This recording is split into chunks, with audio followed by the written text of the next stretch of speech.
जय हिंद साथियों, जैसा हम सोचते हैं वैसा ही हमारा संसार बनता है।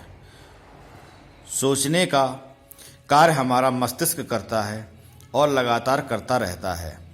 इस सोचने के कार्य में हम बहुत सी ऊर्जा का खर्च करते रहते हैं। जैसे विचार मस्तिष्क आकर्षित करता रहता है, उसी अनुपात में ऊर्जा का व्यय होता रहता है। सर्वविदित है कि बुरे विचारों में अधिक ऊर्जा का व्यय होता है। हमें इसी व्यय को रोकना है ताकि मनुष्य अधिक उन्नतशील हो सके।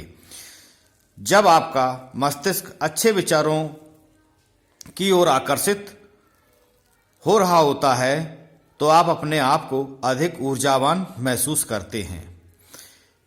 यह ऊर्जा यदि बुद्धिमान मस्तिष्क वाले व्यक्ति को मिल सके तो समाज को नई ऊर्जा प्राप्त हो सकती है।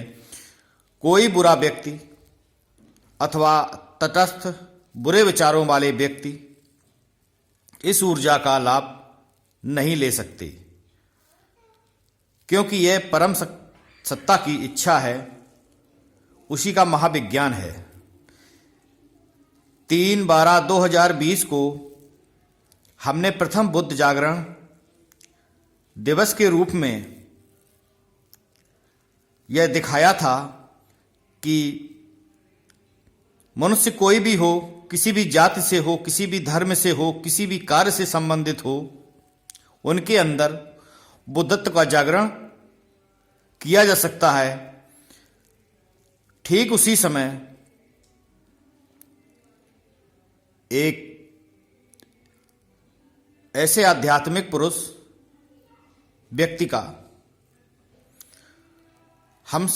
उन्होंने भी हमसे इस जागरण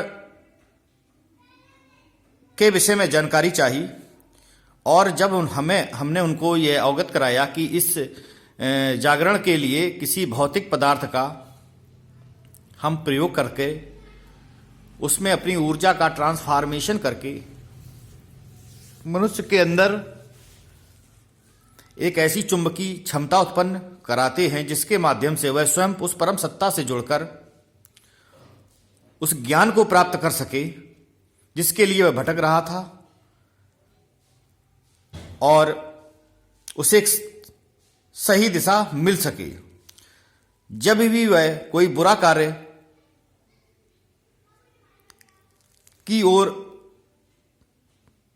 मुड़े तो उसे सिर्फ और सिर्फ हार का ही सामना करना पड़े।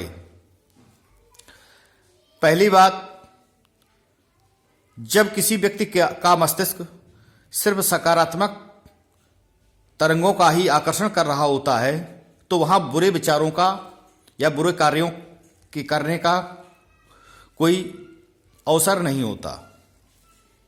दूसरी बात, यदि उसका जीवन स्तर कुछ निम्न है और वहां उनके बुरे विचारों के आने की कोई संभावना है तो वह इतने अल्प होकर आए कि वह उनको स्वयं ही हटा सके। तो जिन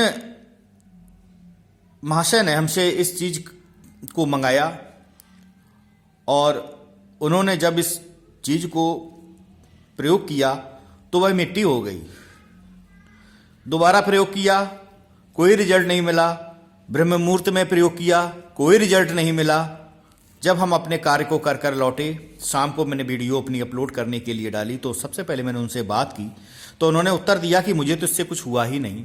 तो हमने उनको अपनी वीडियो भेजकर ये दिखाया कि देखिए वही चीज़ है, सेम चीज़ है, और ये उन लोगों पर है जिन्हें अध्यात्म का मतलब भी नहीं मालूम है।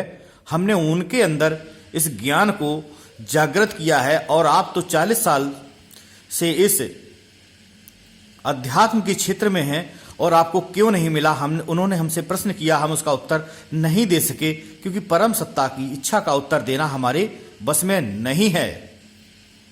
यह तो समय आने पर ही अपने आप उसका पूरा उत्तर मिल सकेगा। साथियों, हमें ना ही अपने व्यूवर्स बढ़ाने का कोई इच्छा है, ना ही हमें प्रसिद्ध होने का कोई हमारी इच्छा है। चूंकि हम इस समय वर्तमान समय में बहुत से एस्ट्रोलॉजर्स, अतीन्द्रिय क्षमता वाले लोगों की बातों को देखता सुनता रहता हूं, तो हमारी इच्छा जागृत हुई कि एस्ट्रोलॉजर, जो अच्छे एस्ट्रोलॉजर होते हैं, जिसमें एक मनोज कुमार गुप्ता जी भी हैं, हम उनको धन्यवाद देते हैं क्योंकि वो अपनी बात को बहुत ही संतुलित शब्दों में लोगों को समझाते हैं, लोगों को समझ में भी आते हैं। उनकी एक प्रोडक्शन होती है, बेहतर प्रोडक्शन होती है। वह कभी ओवर नहीं बोलना चाहते हैं, वह उतना ही बताना चाहते हैं जितना कि संभव हो सकता है, और उस उनकी बताई हुई बात का लोग सही ढंग से समझ सकें।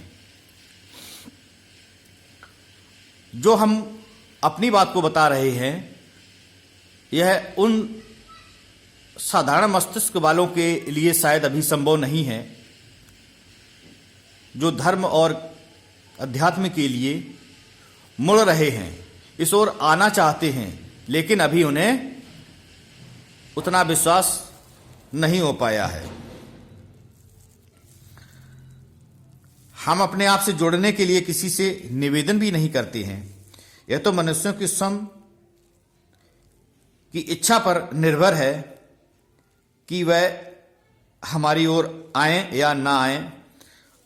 और दूसरी बात हम ये भी बता दें कि हमारी ओर आने के लिए या हमारे ऊपर विश्वास करने के लिए स्वयं परम शक्ति की, उस महासत्ता की इच्छा पर ही निर्भर होगा। वही लोग हमारे पास आ पाएंगे जिन्हें उस परम सत्ता ने स्वयं चुना है। धन्यवाद।